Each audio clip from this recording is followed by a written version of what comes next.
नमस्कार, मैं हूँ शालिनी भारद्वाज और आप देख रहे हैं इंडिया न्यूज। इस वक्त हमारे साथ एक अहम गेस्ट जुड़ने जा रहे हैं जिनका नाम है doctor Randeep Guleria. Doctor Randeep Guleria all India institute of medical sciences के डायरेक्टर हैं और साथ ही ये एक वो विशेषज्ञ हैं जिन्होंने अभी तक कोरोना को लेकर जो भी भविष्यवाणी की है वो सही साबित हुई है। डॉक्टर रणदीप गुलेरिया सर, आपका स्वागत है इंडिया न्यूज में।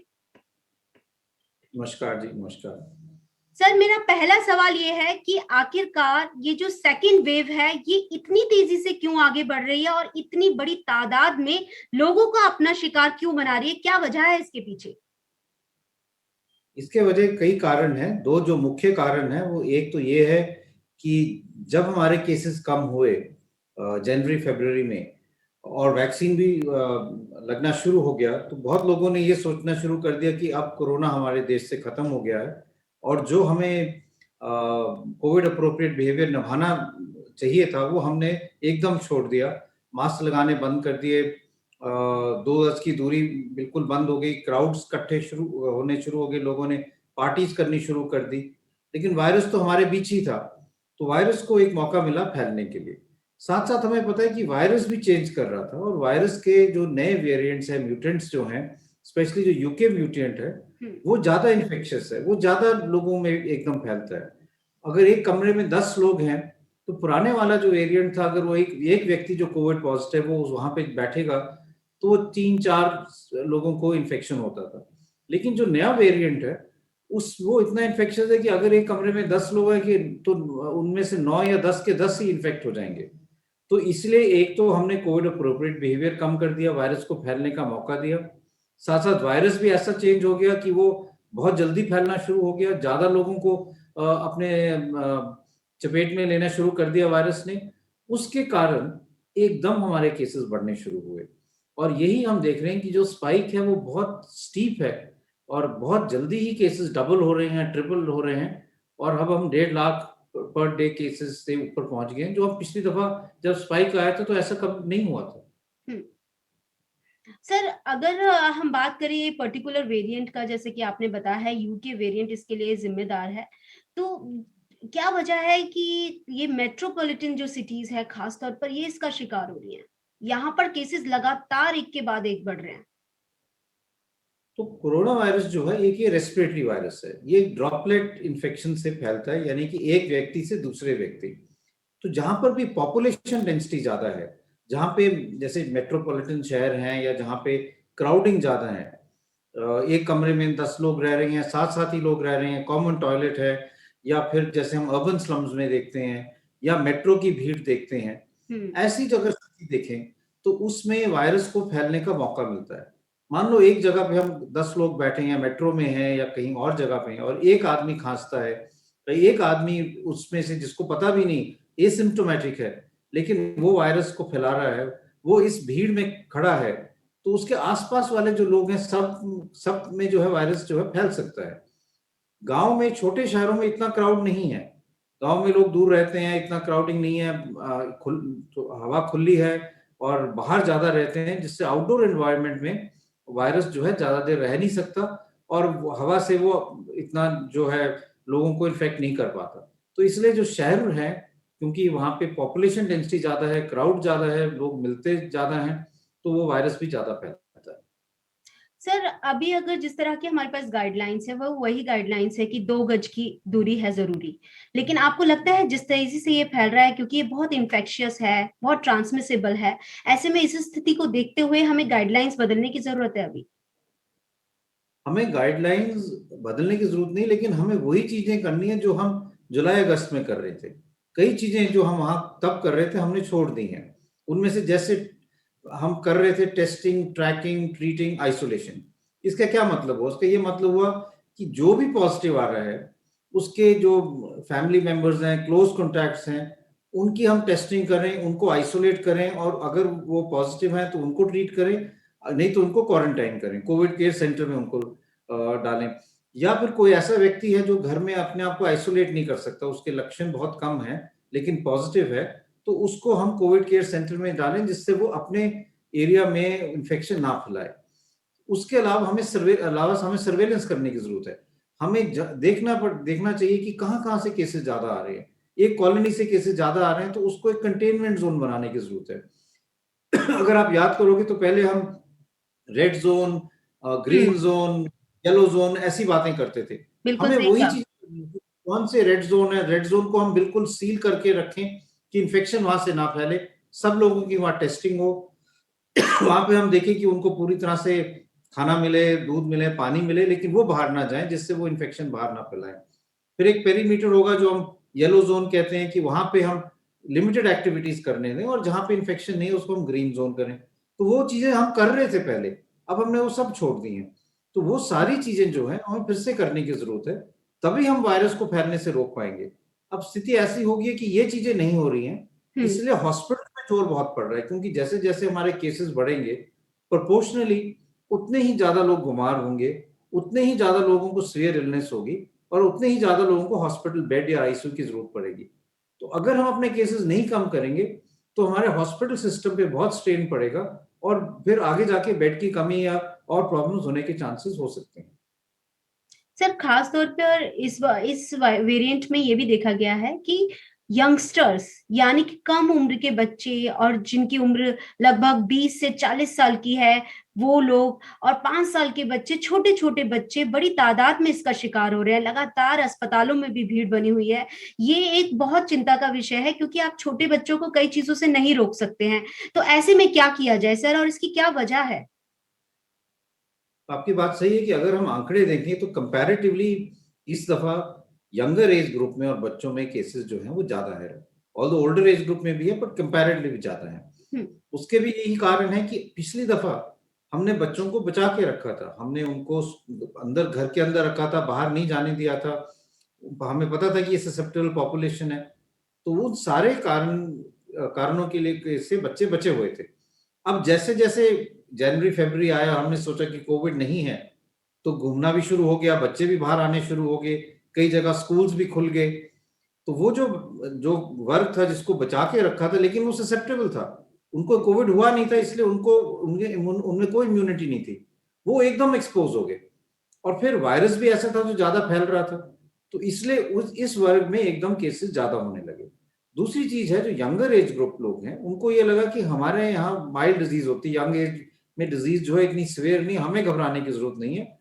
और इसलिए उन लोगों में घूमना ज्यादा हो गया, उन लोगों में बाहर ज्यादा पार्टीज या क्लब्स में या पब्स में जाना ज्यादा हो गया। और ऐसी जगह जब आप जाते हैं तो खाने के लिए या कुछ ड्रिंक करने के लिए आपको अपना मास्क नीचे करना पड़ता है।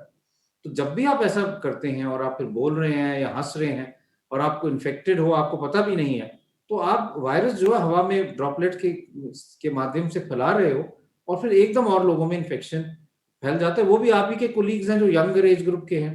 तो इसलिए यंग एज ग्रुप में इस दफा जो है वो केसेस ज्यादा पाए गए। और सर बच्चों को कैसे बचाएं? बच्चों को बचाने के लिए, क्योंकि अभी वैक्सीन अप्रूव नहीं हुई है बच्चों के लिए, इसलिए बच्चों को बचाने के लिए हमें जो पहले अपने प्रिकॉशंस लिए थे कि उनको घर के अंदर रखना है, बाहर नहीं जाने दे, पूरा जो हाथ धोने की जो उनको जब भी बाहर से आए तो हाथ रेगुलरली धोएं, बाहर जाएं तो मास्क रेगुलरली लगाएं, क्राउड्स उनको अवॉइड करें, नॉन एसेंशियल एक्टिविटी बिल्कुल अवॉइड करें, वो हमें फिर से करने की जरूरत है। पहले तो अगर घर में कोई सामान आ रहा होता था तो हम उसकी पूरी तरह से सफाई करते थे, बाहर लोग उसको अच्छी तरह से धोते थे, फिर ही अंदर आने देते थे। वो सब चीजें हमने छोड़ दी हैं। तो इसीलिए इन्फेक्शन जो है घरों में फैल रहा है। और हम ये देख रहे हैं कि पहले अगर एक घर में वायरस किसी को पॉजिटिव होता था तो घर में एक या दो ही सदस्य पॉजिटिव होते थे, अब पूरा का पूरा परिवार पॉजिटिव हो रहा है, क्योंकि वो एक हमारी हमने भी ढील कर दी है और वायरस भी ज्यादा इन्फेक्शियस हो गया, इसलिए केसेस एकदम बढ़ने शुरू हो गए। सर और आखिर क्या वजह है कि इस वेरिएंट की वजह से जो इन्फेक्शन बढ़ रहा है, इसमें डेथ रेट भी ज्यादा है, कहीं ना कहीं मोर्टेलिटी भी ज्यादा है? क्या वजह है सर इसकी?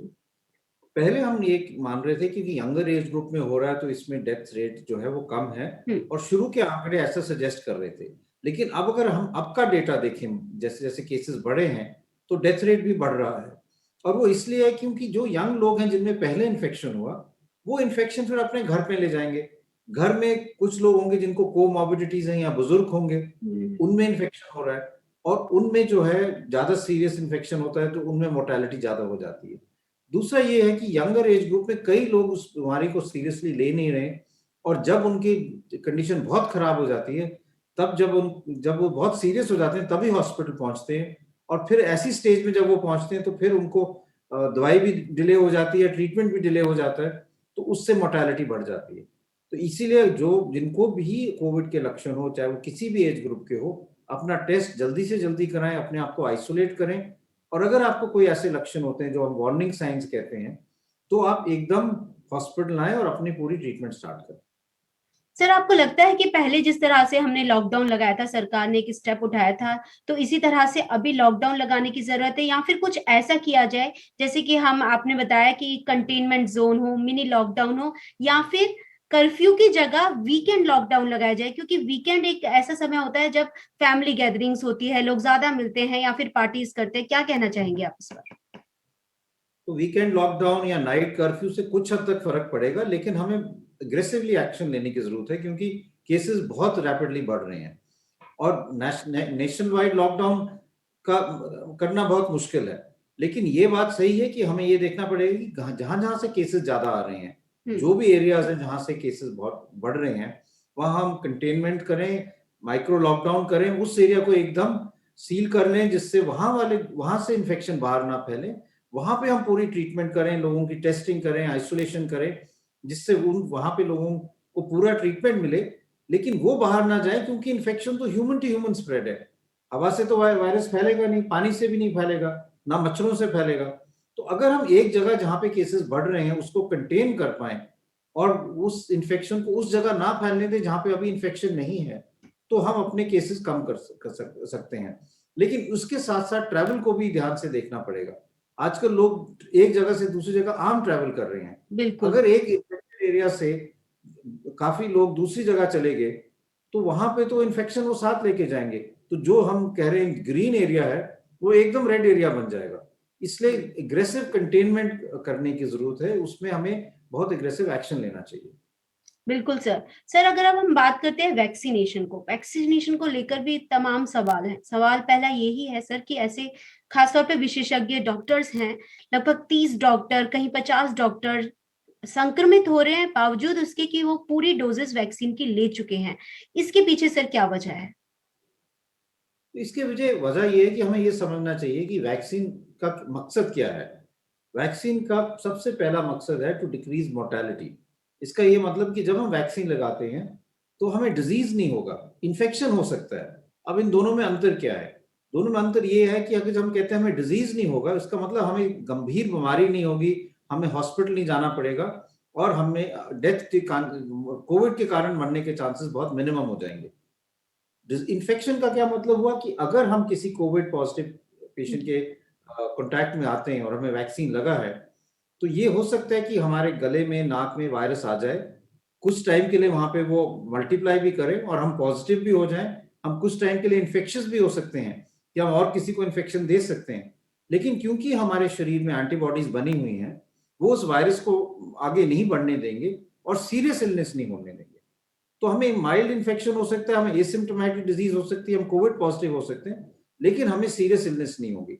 इसलिए हम बार बार कह रहे हैं कि वैक्सीन लगाने के बाद भी कोविड अप्रोप्रिएट बिहेवियर, मास्क लगाना बहुत जरूरी है, क्योंकि आपने वैक्सीन लगा ली, आप तो सेफ हैं, आपको सीरियस इलनेस नहीं होगी। लेकिन अगर आपको माइल्ड इन्फेक्शन होगी, तो आप घर में और लोगों को इन्फेक्शन दे सकते हो जिनको अभी वैक्सीन नहीं लगी। इसलिए वैक्सीन लगाने के बाद भी पूरे एहतियात रखने की जरूरत है। सर, एक और समस्या सामने आ रही है, वो ये आ रही है कि जैसे कई लोगों से हमारी बातचीत हुई, विशेषज्ञों से भी बात हुई, साइंटिस्ट से भी बात हुई है, उन सबका यही कहना है कि लोगों के शरीर में एंटीबॉडीज बेहद कम बन रही हैं, और यही एक वजह है कि उनको दोबारा से कोरोना हो रहा है। आखिर क्या वजह है सर इसके पीछे? देखिए, अगर हम आजकल जो टेस्ट कर रहे हैं, वो हम जो देखते हैं वो IgG एंटीबॉडीज देखते हैं। हमें जो देखना चाहिए वो है न्यूट्रलाइजिंग एंटीबॉडीज। वो टेस्ट हम रूटीनली नहीं करते हैं। इसके अलावा जो हमारा इम्यून सिस्टम है, उसमें और कई चीजें होती हैं जो वैक्सीन से होती हैं। एक होता है जिसको हम कहते हैं सेल मीडिएटेड इम्यूनिटी, वो हम नहीं देखते, लेकिन वो भी लॉन्ग लास्टिंग इम्यूनिटी होती है। और एक होता है जो टी सेल या मेमोरी सेल जो हम कहते हैं, वो वायरस को, जो वैक्सीन से हमें जो इंफॉर्मेशन मिली है, उसको स्टोर करके रखते हैं, और जब भी एक्सपोजर होता है तो एकदम वो एंटीबॉडीज बनाना शुरू कर बॉडी एंटीबॉडीज बनाना शुरू कर देती है। तो इसलिए जब हम इम्यूनिटी की बात करते हैं तो हमें पूरी उसको होल स्पेक्ट्रम को देखने की जरूरत है। जो हम एंटीबॉडीज का टेस्ट करके देखते हैं कि हमें एंटीबॉडीज बनी है या नहीं है, वो सिर्फ उसका एक भाग है। उसमें और कई चीजें हैं जो वैक्सीन हमें प्रोटेक्शन देती है। उसमें से सेल मीडिएटेड इम्यूनिटी भी है, मेमोरी टी सेल्स भी हैं। इसलिए हमें सिर्फ एंटीबॉडी टाइटर देके ये नहीं कहना चाहिए कि हमें प्रोटेक्शन नहीं है। लेकिन मैं फिर से यही कहूंगा कि प्रोटेक्शन जो है वो डिजीज से है, इन्फेक्शन से नहीं है। और जैसे जैसे टाइम गुजरता है तो हमें ये भी आइडिया नहीं है कि एंटीबॉडीज और जो प्रोटेक्शन है वो कितनी रहेगी। इसलिए रिसर्च हो रही है कि अगर बूस्टर डोज वैक्सीन चाहिए बिल्कुल सर, 6 महीने बूस्टर डोज 1.5 साल बाद वो लेनी पड़ेगी या नहीं लेनी पड़ेगी, वो अब इस साल के एंड तक हमें क्लियर पिक्चर आ जाएगी। सर। और ऐसा भी है कि अगर सपोज करिए अगर कोई कोविशील्ड वैक्सीन ले लेता है, पूरी डोज ले लेता है, तो उसके बावजूद वो चाहते हैं कि हम और प्रोटेक्टिव रहें, इसके लिए वो कोवैक्सीन लेना चाहता है, तो क्या ये पॉसिबिलिटी है, यानी कि एक कंपनी के बाद वो दूसरी कंपनी की वैक्सीन भी ले सकते हैं? अभी ये पॉसिबिलिटी नहीं है क्योंकि हमारे पास वैक्सीन के इतने डोजेज नहीं है, और इसलिए हम ये चाहेंगे कि सबको एटलीस्ट पूरी वैक्सीन तो लग जाए। उसके बाद अगर हम तीसरा डोज देना चाहें उसके बारे में हम देख सकते हैं। इस बारे में कुछ स्टडीज भी हो रही हैं कि हम वैक्सीन को मिक्स कर सकते हैं या नहीं। जैसे आपने पहले कोविशील्ड लगाई, उसके बाद आपने स्पुतनिक वैक्सीन लगा दी, या आपने पहले फाइजर लगाई और उसके बाद आपने कोविशील्ड लगा ली या एस्ट्राजेनेका की वैक्सीन लगा ली, क्या इससे आपको ज्यादा इम्यूनिटी मिलेगी या नहीं? तो इस पे अभी रिसर्च चल रही है, ट्रायल्स हो रही हैं। अगले कुछ 2-3 महीने में इसका रिजल्ट भी आ जाना चाहिए, तो हमें पता चलेगा कि हम वैक्सीन के साथ इंटरप्ले कर सकते हैं या नहीं है। अभी तक जो भी ट्रायल्स हुई हैं उसमें फर्स्ट डोज, सेकंड डोज और सब्सिक्वेंटली जो है वो एक ही वैक्सीन दी गई है। ये हो सकता है कि बाद में हम ये देखें कि हाँ, हम दूसरी वैक्सीन लगाएं तो शायद उससे बेहतर इम्यूनिटी मिले।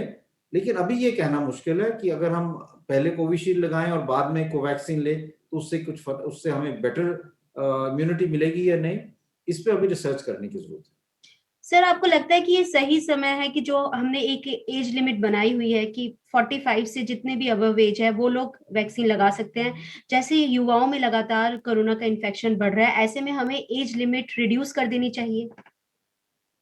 देखिए, हमारे पास जो हम बात करते हैं ना, हम वैक्सीन का, जैसे मैंने शुरू में कहा, हमारा क्राइटेरिया क्या है? क्राइटेरिया, सबसे पहले क्राइटेरिया है कि हमारी डेथ्स कम होनी चाहिए, कोई कोविड से ना मरे। इसलिए जो हाई रिस्क ग्रुप है जिसमें सबसे ज्यादा डेथ होने के चांसेस हैं, उनको हमने पहले वैक्सीनेट किया। 60 साल से उम्र जिनकी ज्यादा हो, या जिनको 45 टू 59 जिनकी कोमॉर्बिडिटीज हैं, आप 45 से ज्यादा, या हेल्थ केयर वर्कर्स या फ्रंटलाइन वर्कर्स जो इस लड़ाई में लड़ रहे हैं। हम नहीं चाहते कि वही बीमार हो जाएं और फिर हमारा हेल्थ केयर सिस्टम काम ना कर पाए। इसके बाद ही हम फिर उन लोगों को वैक्सीनेट कर सकते हैं जिन जो लो प्रायोरिटी में आते हैं। लेकिन इसके साथ साथ हमें बैलेंस करना चाहिए डोज अवेलेबिलिटी और वैक्सीन पॉपुलेशन पे। क्योंकि अगर आप देखिए, अगर हम इसी पॉपुलेशन की बात करें, अगर हम कहें कि हम सबके लिए खोल दें वैक्सीन, तो हमारी जो पॉपुलेशन है, एडल्ट पॉपुलेशन, वो ऑलमोस्ट 97 करोड़ के करीब है। अगर हम इसको राउंड ऑफ करें तो हम कहें कि 1 बिलियन लोग हैं हमारे अडल्ट, तो हमें 2 बिलियन डोजेस चाहिए होंगी। अगर हम दुनिया के सारी वैक्सीन भी कंबाइन करा दें तो भी हमारे पास इतने डोजेस नहीं होंगे कि हम सब लोगों को वैक्सीनेट कर पाए, क्योंकि 2 बिलियन डोजेस तो बहुत ज्यादा होती हैं। इसीलिए हमें ग्रेडेड रिस्पॉन्स करना पड़ेगा कि जैसे जैसे वैक्सीन और बनती हैं, जैसे और अप्रूवल्स आते हैं, और जैसे हमारे पास वैक्सीन क्वांटिटी ज्यादा होती है, हम इसको रोल आउट करें और लोगों को लगाएं। ये बात ठीक नहीं होगी कि हम सबके लिए कह दें और हम फिर ऐसी सिचुएशन हो कि 18 साल से 25 साल वालों ने लगा ली लेकिन 60 साल वालों को नहीं मिल पाई वैक्सीन, और उनमें डेथ्स ज्यादा होगी। इसलिए ग्रेडेड रिस्पांस तो बहुत जरूरी है, और उसको बैलेंस करना पड़ेगा अवेलेबिलिटी ऑफ डोजेस के हिसाब से। लेकिन सर, अभी कई ऐसे राज्य हैं जहां पर डोजेस जो है उनकी डोजेस की मात्रा बेहद कम हो गई है। ऐसे में क्या किया जाए? क्योंकि कई सिंगल डबल डोज बहुत कम लोगों को मिल पाई है, कईयों को सिंगल मिली है, डबल डोज नहीं मिल पाई है। तो इस स्थिति से जो है कैसे निपटा जाए? ये जो स्थिति है ये बेसिकली सप्लाई डिमांड वाली इश्यू है, डोजेस की कमी नहीं है। लेकिन ऐसा होता है कि हम हर जब भी जहां भी वैक्सीन दी जाती है उसमें ये देखा जाता है कि वहां पे कितने लोग हैं जो एलिजिबल हैं और कितना वैक्सीन अपटेक है।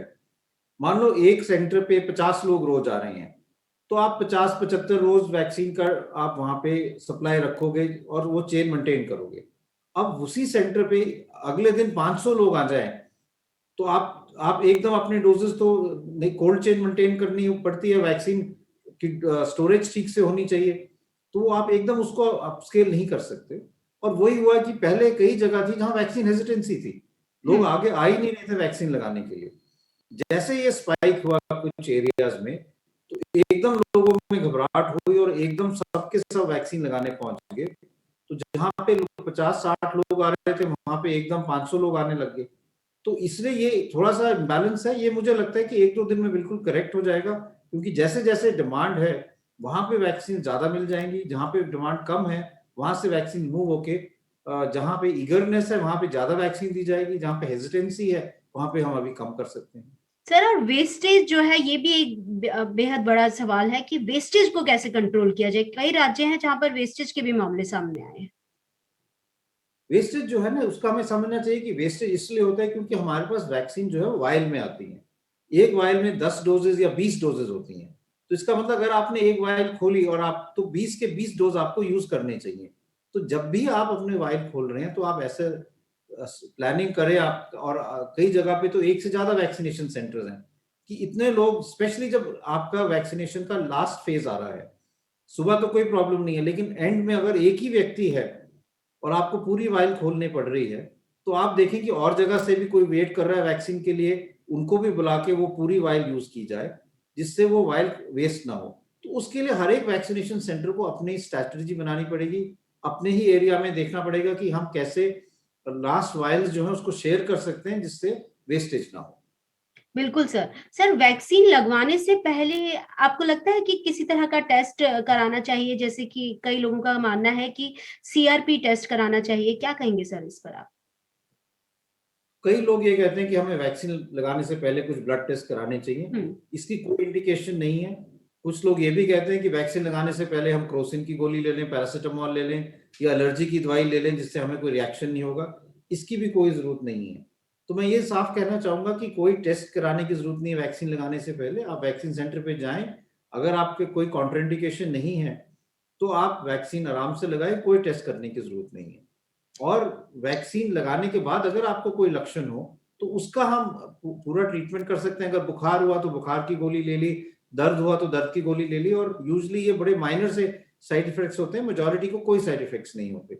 इसलिए वैक्सीन लगाने से पहले ना कोई टेस्ट करने की जरूरत है, ना कोई दवाई लेने की जरूरत सर, डायबिटिक पेशेंट्स हो गए या फिर हाई बीपी के पेशेंट हो गए, कार्डिक प्रॉब्लम्स जिनको है, ये जो पेशेंट्स है ये अपना ख्याल कैसे रखें? है। तो सबसे पहली चीज है कि ये हाई रिस्क ग्रुप में आते हैं, जिनको हार्ट की प्रॉब्लम है, शुगर की प्रॉब्लम है, या जिनके फेफड़े कमजोर हैं।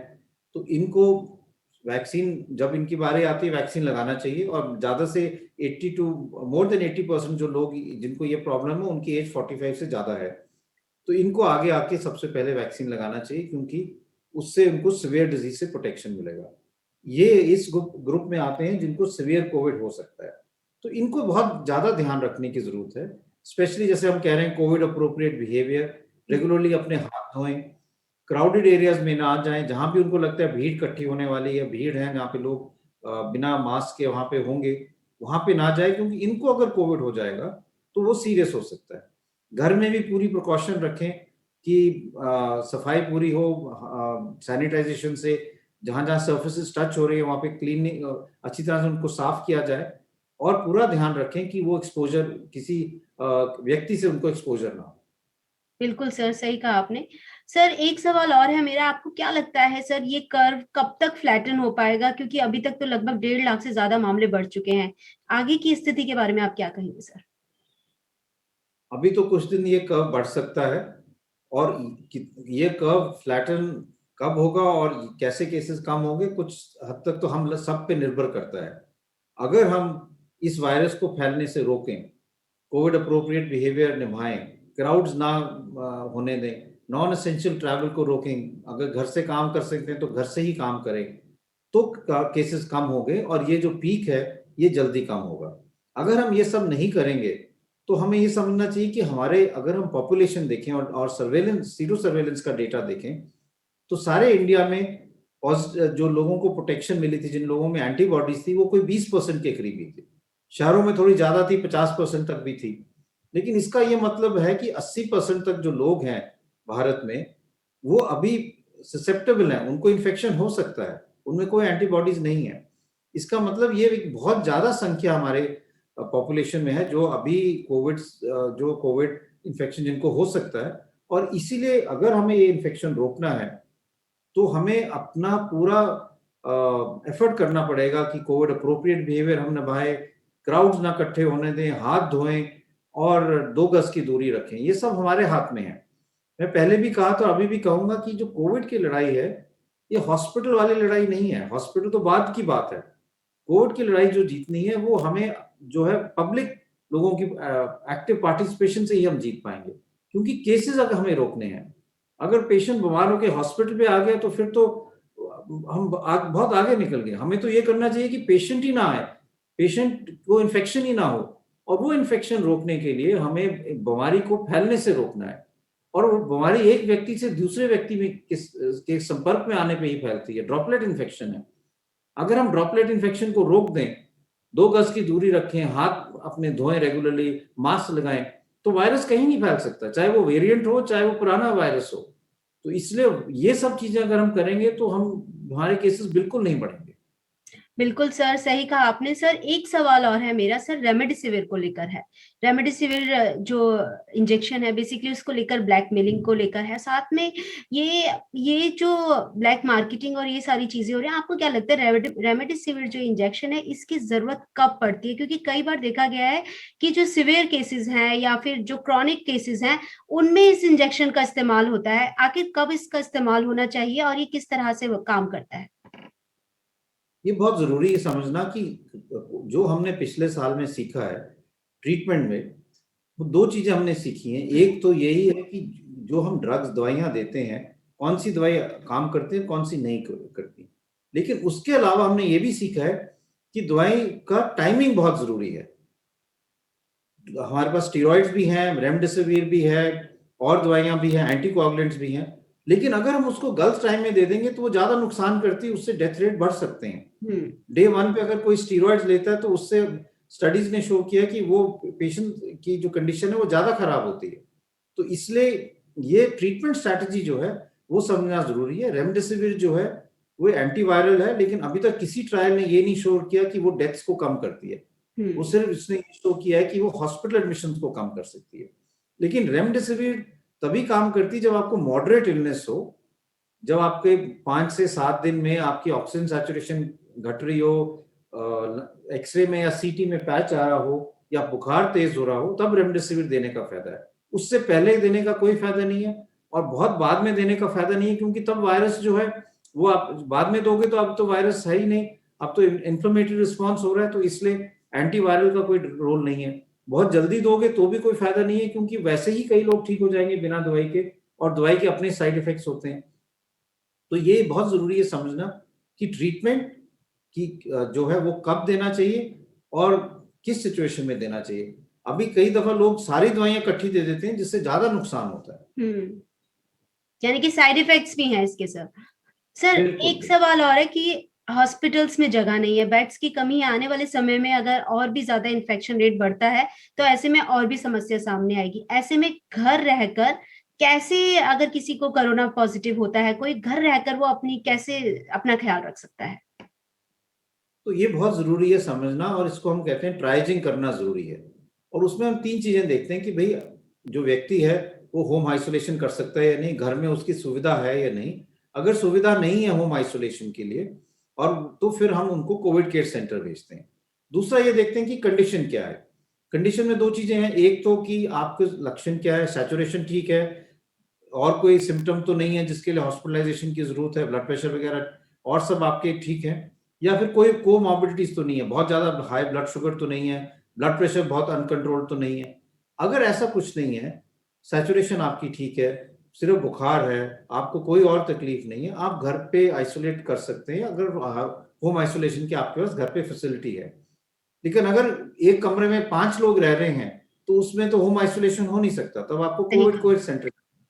लेकिन अगर आप अलग कमरे में रह सकते हैं जिसके साथ अटैच बाथरूम है, और आप पूरा वेबसाइट में भी सरकार ने भी पूरा प्रोटोकॉल दिया हुआ है कि घर अपने कमरे में क्या क्या करने की जरूरत है। एक केयर गिवर भी होना चाहिए जो आपको खाना देगा, साथ में आपकी वो सपोर्ट कर सकता है, मास्क लगाने की जरूरत है, तो वो आप फिर घर पे पूरा इलाज कर सकते हैं। और ये समझना बहुत जरूरी है कि 85 to 90% जो लोग हैं जिनको कोविड होगा है, वो बहुत माइल्ड इलनेस है, वो घर पे अपने ठीक हो सकते हैं। सिर्फ 10 से 15% ऐसे लोग आते हैं जिनको हॉस्पिटल की जरूरत पड़ती है, और लेस देन 5% जो हैं उनको आईसीयू केयर की जरूरत पड़ती है। तो इसलिए ज्यादातर जो पेशेंट्स हैं वो घर पे अपने आप को होम आइसोलेट कर सकते हैं, और इससे हॉस्पिटल पे भी जो है स्ट्रेस है वो कम होगा। सर, इंडिया न्यूज के माध्यम से आप लोगों को क्या आखिरी मैसेज देना चाहेंगे? मैं यही कहना चाहूंगा कि कोविड की लड़ाई अभी खत्म नहीं हुई है, और ये लड़ाई हम सब की इकट्ठे मिलके लड़ने वाली लड़ाई है। ये डॉक्टरों की लड़ाई नहीं है, सब सारी जनता की लड़ाई है। और इसमें कोविड अप्रोप्रिएट बिहेवियर, मास्क लगाना, 2 गज की दूरी और हाथ धोना बहुत जरूरी है। और ये अगर हम सब लोग इकट्ठे मिलके ये करेंगे, इसको एक अभियान की तरह करेंगे, तो हम इस वायरस से जीत पाएंगे, अपने केसेस कम कर पाएंगे। साथ साथ हमारे पास एक और हथियार है, वैक्सीन जो है, वो भी जैसे जैसे हमारी बारी आएगी हम वैक्सीन लगाएं, उससे भी हमारे केसेस कम होंगे। और अगर हम ये दोनों चीजें मिलके करें कि वैक्सीन भी लगाएं और जो सोशल वैक्सीन है, जो कोविड अप्रोप्रिएट बिहेवियर है, उसको भी निभाएं, तो हम कोविड से जल्दी राहत पा पाए। धन्यवाद सर, इंडिया न्यूज से बात करने के लिए बहुत बहुत शुक्रिया।